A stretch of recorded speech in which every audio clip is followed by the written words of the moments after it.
Welcome to the course Understanding Gender in Law, where the focus of this section is role of law in a society. We have already discussed about role of law in society, what is the sociology of law, what is the approach which is given by the sociological school of jurisprudence, and what are the legal transformations which took place in pre and post colonial period, how this transformation impacted the society, and what is the role of law in a social reform. Today this session will focus on role of law in society. As you know, as very sociologist school, they also believe that law has a relationship between politics, economics, culture, and also how the law is integrated in a society. So, we will focus on this aspect of sociology of law in relation to the institutions. The various scholars have sought to found a tradition of sociological jurisprudence and other perspectives of legal scholarship informed by social science in order to articulate an interest in the effects of law on society and conversely the influences of social event on substantive and procedural aspects of law.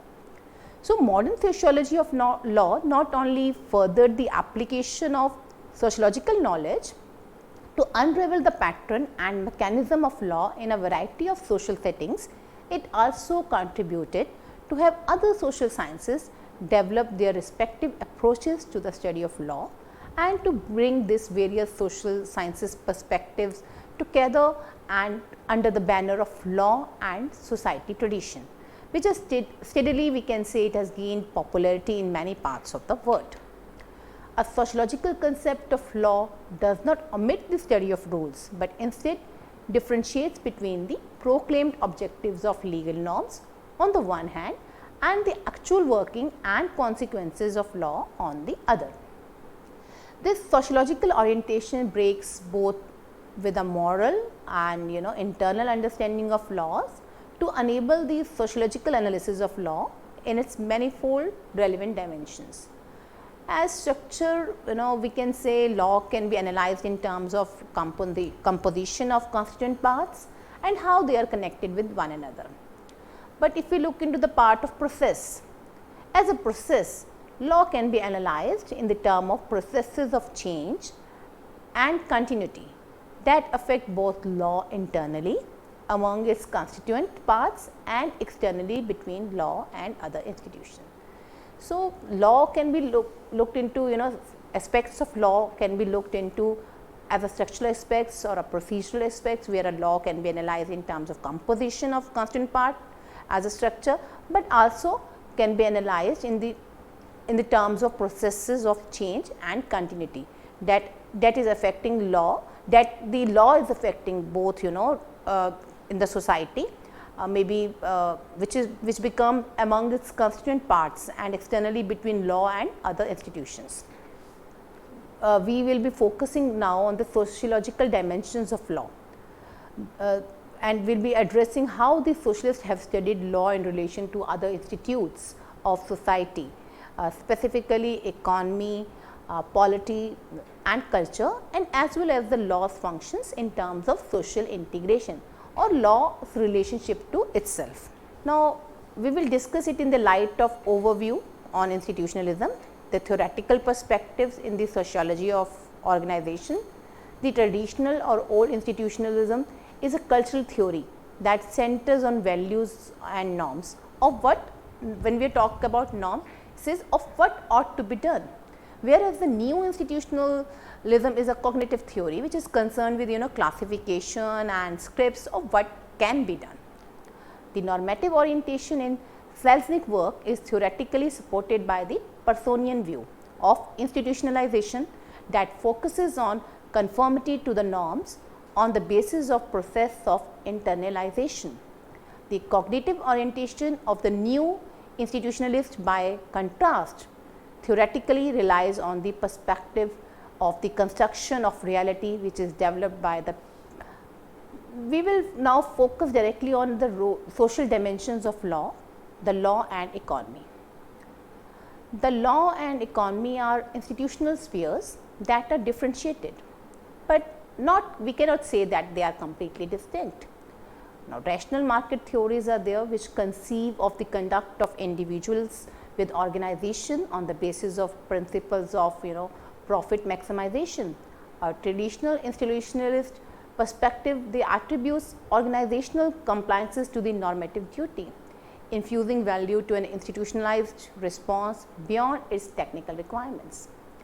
The new institutionalism, by contrast, argues that organizations are influenced by their broader environment through institutional isomorphism, that is, on the basis of the similarities that exist among organizational structures and practices under comparable environmental conditions. Now, because of law's constitutive role, law has a very constitutive role, and law cannot simply be viewed as exogenous to the realm of organizations.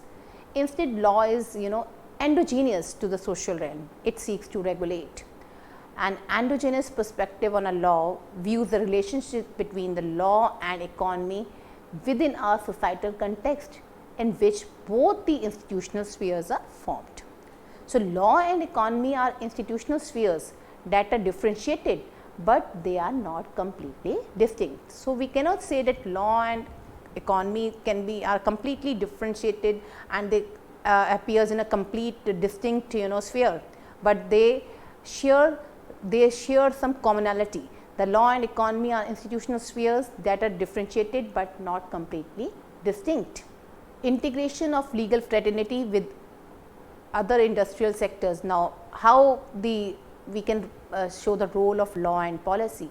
Now, integration is very important, where the legal fraternity is integrating with the industrial sectors, and this integration facilitates knowledge exchange for the mutual benefit of both. Knowledge sharing among various sectors, including legal sectors, it benefit all of them as they are able to embrace the best practices which is followed by each other. This is especially true for developing and dynamic economies, which are on one side they are witnessing rapid commercial development, but on the other must manage the uncertainties concerning the dynamic regulatory environments they have to face. Now, in such economies, the legal sector is usually in a state of metamorphosis and is constantly, we can say, it is reinvigorating itself. So, knowledge of legal implications enables the top executive to design a commercial aspects within the four walls of legal permissibility. So, it is an important role. Any organization, if they have to develop some certain new designs or aspects, so they should also have the knowledge of law. Strong understanding of the business side, it lends to the quality and fitness to the advice which is given by lawyers. So, we can say that in such economies, legal sector is usually it's a knowledge of legal implication enables these top executives to be more successful in a way. Economic growth depends upon many factors. Now, since we are discussing the role of law and economy, so economic growth plays a very crucial role in that. So, which also depends upon many factors. So, key among those factors is adherence to the rule of law and protection of property rights and contractual rights by a country's government, so that market can work efficiently and effectively.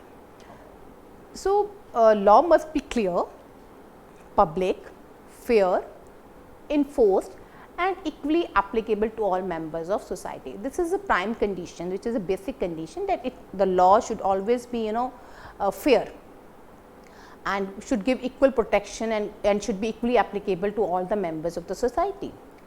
Property rights are the rights to the individuals and firms to own the property and use it as they serve fit. If the World Bank, if there is a report by the World Bank, they consider the country's legal system effective if it upholds the property rights and contractual rights. So, the World Bank, it has developed a ranking system also for countries' legal systems based on the effective protection of property rights and the rule based governance, using a scale from 1 to 6 being, or 1 being the lowest and 6 being the highest rating.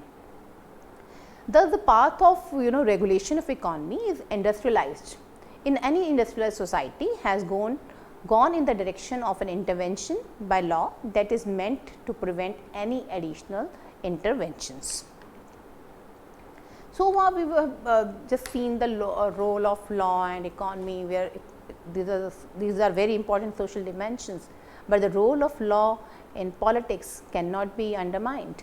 Interrelationship between law and politics is of special significance to the sociology of law.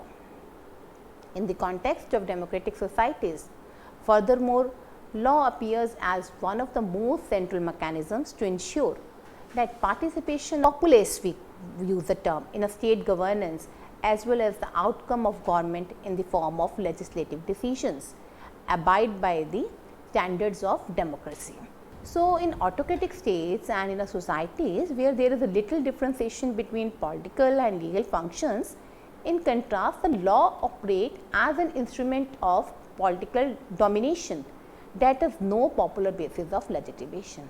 So, an autocratic state, we can say so, because then there does not remain much difference between a political or a legal function, while and law becomes instrument of a political domination, and thus it is not sanctioned by people's will or legitimation.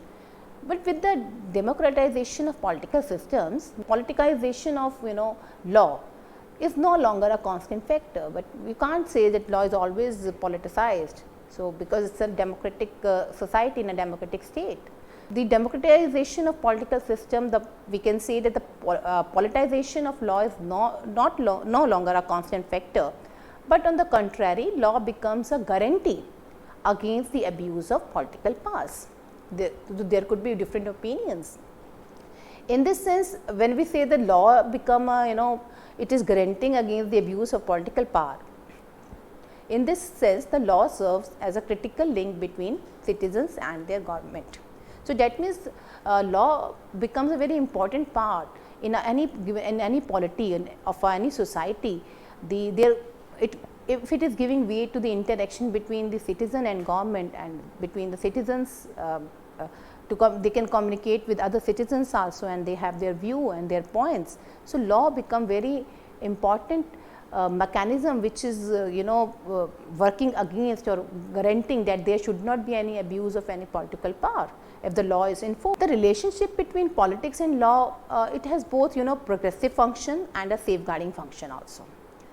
Law and politics separately or together, both we can say they encourage and suppress the developments of societal relations, while they both also function to bring about justice and order. So, the role of both law and politics is to bring the social order, justice to the people. The essence of their separate and connected, but not the integral existence, is to help set each other's borders. So, because we are saying they have to act in check and balance manner, these borders prevent excessive one-sidedness in politics or the law, similar to the checks and balances mechanism.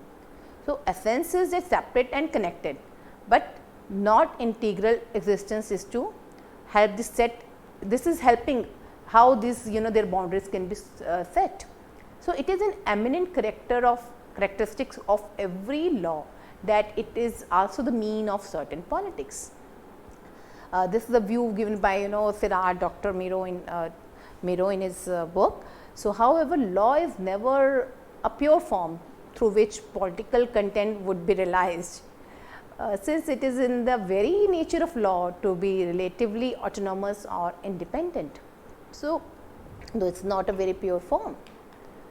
From the point of view of political thinking, the legal system can be viewed as part of political systems, which means the legislatures and courts are political institutions. The rule of law is a political ideal, and adjudication and legal reasoning are practices and techniques which are part of political culture of the society in which they flourish. Pierre Mahéfort, he also defined the role of law in relation to political ideology in the light of two opposing fundamental functions. On one hand, he defines law as an ideological factor, and on the other hand, a critical factor in opposition of any ideology. So, he says that law is has an ideological factor, and on the other, it has also a critical factor in opposing certain ideologies. In democratic orders, modern law and politics as a general rule intensively confront one another in legislative and other parliamentary procedures. This is where the influence of politics on law is the strongest. Nevertheless, modern law maintains a great amount of autonomy. This autonomy is achieved through the fact that interest groups never fully determine the decision of pluralistic legislative body or could direct such body exclusively according to their political preferences.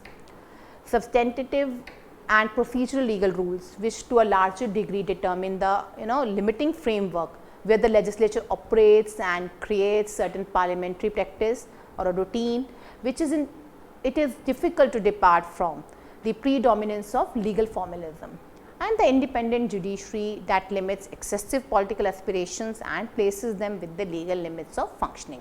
We can say that law and politics are similar in their general normative orientation towards ordering societal relations. Within this framework, their search for an appropriate or just distribution of social statuses and goods depend upon the standpoint of the given ruling elite at the level of political and legal decision making. Law and politics are similar in that both resort to certain ideological definitions of their value related objectives, which are at the highest abstract level, often over even the identical. Within the framework of democracy, for example, the state based on the rule of law, constitutionality, legality, human rights and justice. However, in the process of concretization, they often grow increasingly different. In concrete cases, the law often applies the principle of state based on the rule of law, the principle of justice or certain human rights differently than politics. Now, if we look into another dimension of law as a profession, the legal profession refers to the whole of occupational roles purposefully oriented towards the administration and maintenance of a legal system. It includes judges, lawyers, counselors as well as experts of legal education and scholarship. Sociologicals, they work on legal profession is only one approach, which is next to many others in various strands of socio-legal studies and especially the legal scholarship. Now, Weber held that the professionalization of the legal occupation to be the most important factor in the rationalization of law.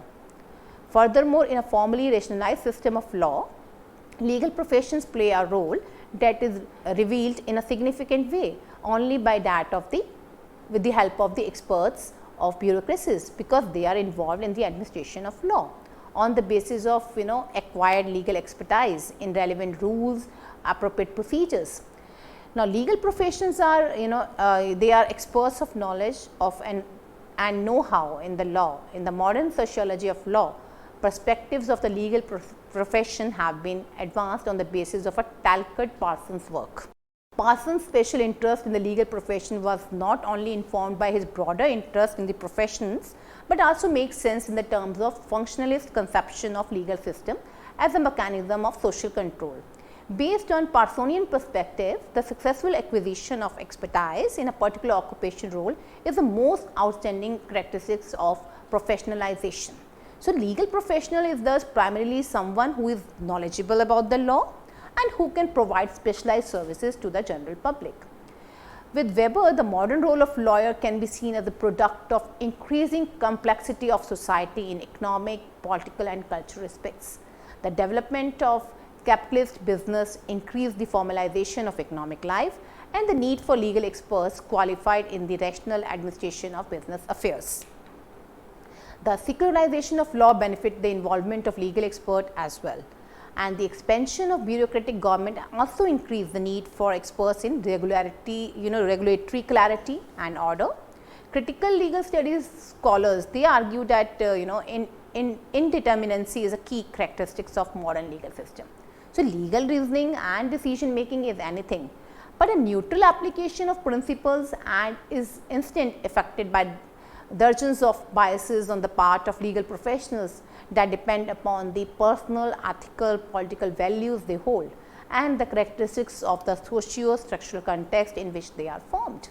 Not only are judges and lawyers influenced in their conduct by their ideological and political commitments, the law marks this condition of value bias by positioning neutrality and justifying the legal outcomes in the terms of formal applications of statutes and precedents to specific cases.